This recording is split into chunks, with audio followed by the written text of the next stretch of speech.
Começando agora mais um Se Liga, o seu resumo de notícias para começar o dia por dentro de tudo.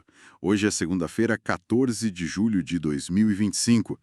E olha, o fim de semana foi bem agitado. Muita coisa para a gente comentar. Bastante, né? O que a gente tem pra hoje? Bom, vamos dar uma olhada na tensão Brasil-Estados Unidos que continua alta por causa daquelas tarifas do Trump. Ah, sim. Esse assunto dominou tudo. Exato. E a política interna aqui também pegando fogo, com troca de farpas para todo lado. Muita acusação, né? Isso. Economia com sinais, assim, meio misto, sabe? Aquela preocupação com a inflação continua. É, um olho no crescimento, outro na inflação. E tem mais. Avanços na ciência, tecnologia, uns debates importantes sobre jornada de trabalho, meio ambiente Coisa importante também. e, claro, para relaxar um pouco, um giro rápido pelo esporte e pela cultura. Prepara o café aí que a gente já começa. Vamos lá. Então, o assunto que realmente esquentou o fim de semana foi essa tarifa de 50% sobre produtos brasileiros, né? Anunciada pelo ex-presidente americano, o Donald Trump. E ele fez questão de conectar isso de forma bem direta com a situação judicial do Jair Bolsonaro aqui no Brasil. Chegou a falar em caça às bruxas. Pois é. E a reação do presidente Lula foi, assim, imediata e forte. Chamou de desaforo. Um termo forte, né? Sim. E confirmou que o Brasil está preparando uma lei da reciprocidade. A ideia é que comece a valer a partir de 1º de agosto. Ou seja, na prática, aplicar tarifas parecidas em produtos americanos que vierem para cá. Uma retaliação direta. Exatamente. E claro, essa pressão de fora acabou jogando mais combustível na polarização que a gente já vive aqui dentro, né? Com certeza, o Partido Liberal, por exemplo, não perdeu tempo e culpou o governo Lula pelas tarifas. Já esperado, talvez. E do outro lado, o vice-presidente Geraldo Alckmin rebateu, acusando o que ele chamou de clã Bolsonaro de agir contra os interesses do país. Virou uma verdadeira guerra de comunicação, né? Troca de acusações pesada. Muito pesada. E isso teve repercussão internacional também, sabe? O Wall Street Journal, por exemplo, publicou uma análise bem crítica, Falando o que, mais ou menos? falando numa deterioração das normas democráticas aqui no Brasil. Chegaram a citar nominalmente o Supremo Tribunal Federal. Nossa, pesado. E o Trump não parou só no Brasil, não, né? Não, não. Ele também anunciou tarifas para a União Europeia e para o México. Parece que ele voltou com essa estratégia tarifária forte. Entendi. E aqui, depois daquela primeira reação mais dura, o presidente Lula deu uma declaração um pouco mais irônica depois, né? Sim, ele brincou falando em levar jabuticaba para o Trump, uma coisa bem brasileira. Mas, ao mesmo tempo, reforçou a busca pelo diálogo. Certo. E também aquela campanha pela desdolarização dentro do bloco dos BRICS, né? É. Continua, exato. Continua forte essa pauta. E, além disso, o Brasil decidiu levar o caso formalmente para a Organização Mundial do Comércio, reclamar oficialmente lá. Faz sentido. Bom, vamos mudar um pouquinho de área, falar de economia. Vamos lá, que aí o cenário tá interessante, para dizer o mínimo. Parece uma gangorra mesmo. Porque, olha só, a Secretaria de Política Econômica do governo até deu uma melhoradinha na previsão de crescimento do Produto Interno Bruto, o PIB. Foi para 2,5% nesse ano. Uma notícia boa, um leve otimismo aí. Leve, é. Só que, por outro lado, eles diminuíram a projeção para a inflação.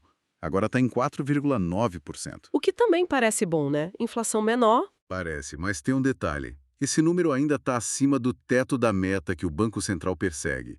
Ou seja, a inflação continua sendo um ponto de atenção. Entendi.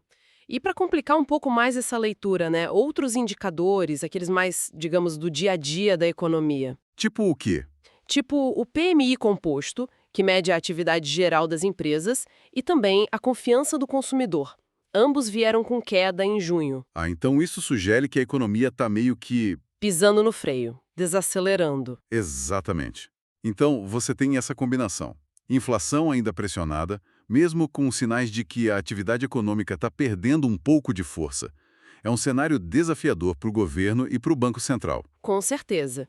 E sobre as tarifas americanas, o Ministério da Fazenda tentou dar uma acalmada, né? Sim, falaram em impacto limitado.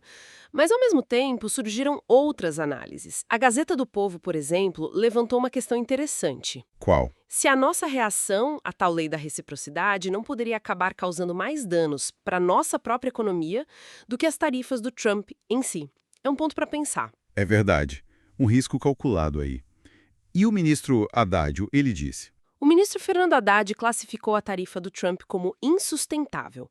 Mas o ex-embaixador Rubens Barbosa, que tem muita experiência nisso, foi mais cauteloso, sabe? Questionou um pouco a real capacidade do Brasil de retalhar na mesma moeda sem se prejudicar. entendi. Uma visão mais pragmática, talvez. Exato. Mas olha, nem só de tensão a gente viveu no fim de semana, né? Tiveram umas notícias boas também, principalmente em ciência e tecnologia. Sim. A FINEP, que é aquela agência do governo que financia a pesquisa e inovação, comemorou um momento positivo. Parece que os recursos estão garantidos, o que é ótimo para a ciência brasileira. Muito bom. E teve marco importante para a tecnologia 5G também, né? Completou 3 anos do início da implantação aqui no Brasil. As metas gerais estão sendo cumpridas, o que é positivo. Mas tem um mas aí, né? Sempre tem, né? O grande desafio ainda é a instalação das antenas. Falta lei específica em muitos municípios para permitir isso, o que acaba atrasando a expansão da cobertura. Burocracia. Entendi. Um gargalo. E outro debate que voltou com força foi aquela proposta do presidente Lula sobre a jornada de trabalho, né? Isso, a discussão sobre reduzir a jornada conhecida como 6 por 1. 6 dias de trabalho por 1 de descanso. É um tema que gera bastante debate sempre que volta à pauta. Gera mesmo. Mas também tivemos uns pontos de alerta importantes que surgiram, né? Sim, alguns bem preocupantes, na verdade. A Agência Nacional de Águas, por exemplo, soltou um alerta sério sobre mais de 200 barragens pelo Brasil que apresentam algum risco de rompimento. É um número que assusta. Nossa, muito sério isso. Que mais? Teve também um caso grave de contaminação em ração animal. Infelizmente, causou a morte de centenas de cavalos. Uma tragédia. Que coisa horrível. E na área da saúde, um alerta vindo da Bolívia. Um surto de sarampo por lá. O Brasil agiu rápido e enviou vacinas para ajudar o país vizinho a controlar. É importante essa cooperação. Fundamental. E nas ruas, a gente viu protestos em cidades grandes como São Paulo e Brasília. Contra o quê? Contra aquele projeto de lei que busca alterar as regras do licenciamento ambiental. É outro tema, sempre muito polêmico, que divide opiniões. Imagino. E no judiciário, teve alguma coisa de destaque? Teve. No Rio de Janeiro, tivemos a condenação de policiais militares envolvidos em um caso de grande repercussão. E no Supremo Tribunal Federal, continua a disputa sobre a cobrança do Imposto sobre Operações Financeiras, o IOF. Uma questão tributária importante. Muita coisa acontecendo em todas as frentes mesmo. Para a gente fechar esse nosso giro, vamos dar uma passada rápida por esporte e cultura? Bora. Para aliviar um pouco. No futebol, tivemos campeão no Mundial de Clubes da FIFA. O Chelsea levou a taça. O time inglês confirmou o favoritismo. E no cenário cultural, uma notícia triste. O falecimento do cineasta Jean-Claude Bernardet. Um nome gigante do nosso cinema, né? Uma perda lamentável. Uma perda enorme, sem dúvida. Deixa um legado importantíssimo. Verdade. E para descontrair, viralizou um vídeo super fofo, né? Ah, sim. O do Tamanduá Mirim passeando tranquilamente lá em Colatina, no Espírito Santo. Uma cena inusitada e simpática. Muito legal. E não podemos esquecer. Ontem, domingo, foi o dia do rock. Isso. Dia de celebrar o bom e velho rock and roll. Ufa, acho que conseguimos cobrir bastante coisa, hein? Deu para começar a segunda-feira bem informado. Sem dúvida. Foi um fim de semana que mostrou muito bem como esses eventos internacionais, tipo a tarifa do Trump, se conectam diretamente com a nossa política interna, com a economia e até com o nosso dia a dia aqui no Brasil, né? Tá totalmente conectado. Muitos desafios pela frente, muitas decisões importantes que vão precisar ser tomadas. É isso aí. Bom, muito obrigado pela companhia de todo mundo nesse nosso resumo rápido. Valeu, pessoal! Fique ligado para mais atualizações e análises aqui no Se Liga. Tenha um ótimo dia!